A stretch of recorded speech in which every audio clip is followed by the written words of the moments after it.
Magandang araw mga kagabay, ngayon po ay November 14, 2025, araw po ng Biyernes, devotion natin sa Sacred Heart of Jesus. Ako po si Father Marvin at ang ating ebanghelyo ay hango sa ebanghelyo ni San Lucas, chapter 17, verse 26 to 37. Ipinapaalala po ng ebanghelyo na ito ang mga nangyari noong panahon ni Noe at iba pang mga tinawag ng Diyos. No? Sila po yung mga tao ng time na yon ay binigyan ng babala ng ating Panginoon, no? Na magbago kayo, magsisi kayo sa inyong mga kasalanan, pakinggan ninyo yung mga kinatawan ko na pinararating ang mabuting balita sa inyo. Pero ano pong ginawa ng mga tao na yon? Hindi po sila nakinig. Hindi po sila tumalima sa panawagan ng pagbabago.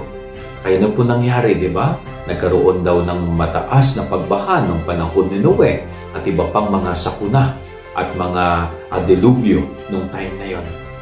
At ito po'y napakagandang wake-up call din para sa atin, no, na tayo ay patuloy na makinig sa panawagan ng Diyos. Tayo po ay patuloy na tumalima sa Kanyang tawag ng pagbabagong buhay sa atin. No, kasi hindi rin natin alam kung anong pwedeng mangyari sa atin in the near future. Hindi po natin alam. Pero napakaganda po na pakinggan natin ang panawagan ng pagbabago.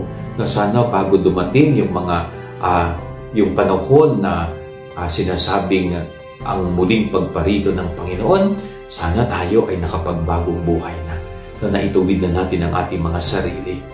Nagsikap na tayo na sundin at tumalima sa kalooban ng Diyos. Yan ang ating gabay-aral ngayong maghapon. God bless po sa inyo lahat. Pagpalain kayo ng Panginoon.